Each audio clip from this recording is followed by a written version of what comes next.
Точное время, кстати, 19 часов 57 минут и 26 секунд. Но прежде чем заглянуть на ленты информагентств, хочу задать вам неожиданный на первый взгляд вопрос. Вот что, по-вашему, грозит ребенку в современном и подчас очень жестоком мире? Скажите. Книги не читают слишком, много сладкого едят, перед компьютером сидят. Верно. Но вы знаете, это все, конечно, так, но есть беда, которая гораздо ближе и куда страшнее, чем вы можете себе представить.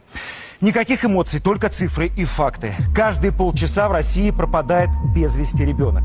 Каждые 6 часов в России пропадает ребенок, которого никогда не найдут. Каждого второго ребенка похищают. И если вы уверены, что ваши дети или внуки никогда не заговорят с незнакомцем и уж тем более не уйдут с ним в неизвестном направлении, просто посмотрите наш следующий сюжет. Когда Олег Солнцев начинал снимать этот эксперимент, может ли чужой человек за считанные секунды увести ребенка с детской площадки, он и не догадывался, что результаты потрясут и шокируют всех нас. Смотрите. Мы выбрали обычную детскую площадку и несколько самых обычных семей, в которых есть маленькие дети. Их родители заверили, что те уже в курсе опасностей окружающего мира и вроде как должны быть начеку. И так хочется верить, что наш эксперимент провалится.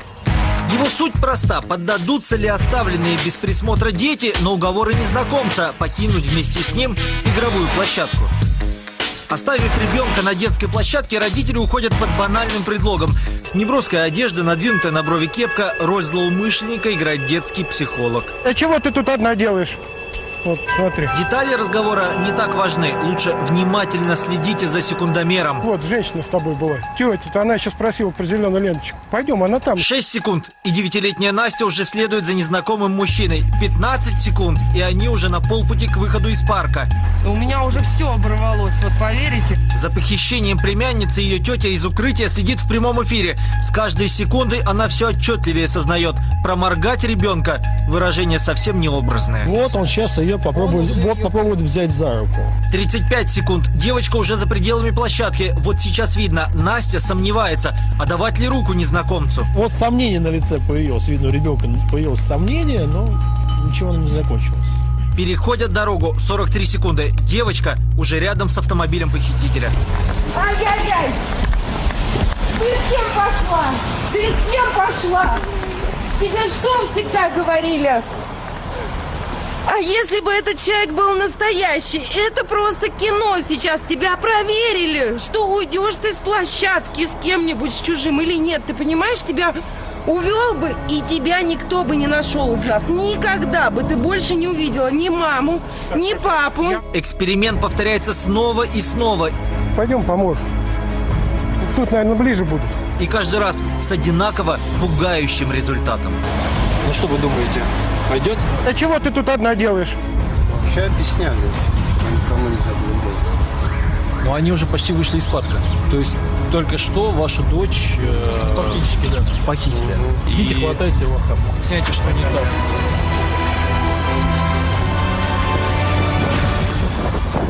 Все это заняло секунд 15, наверное. И, то есть, стоило вам, наверное, завязать шнурки, дольше бы заняло времени, а вашего ребенка уже в парке нет. Денис поражен. Его дочь похитили средь бела дня на глазах у таких же родителей. А вопрос равнодушия, находящихся на улице людей, не входит сейчас в нашу компетенцию. Все это время рядом с родителями находился Павел Самойлов. 20 лет он проработал в уголовном розыске, ловил маньяков, педофилов. Сейчас консультирует добровольные сообщества по поиску пропавших детей. Криминалист уверяет, GPS-маячки, огороженные игровые зоны не помогут. Существует всего один простой и верный способ оградить ребенка от угрозы похищения. Самое простое решение – не оставить ребенка без присмотра. Взрослые считают, что его необходимость, его нужды выше, чем нужды ребенка. Возьми ребенка с собой. Проблема сразу решится. В этой условной игре вы проиграли, и ставка была очень высокая. Да?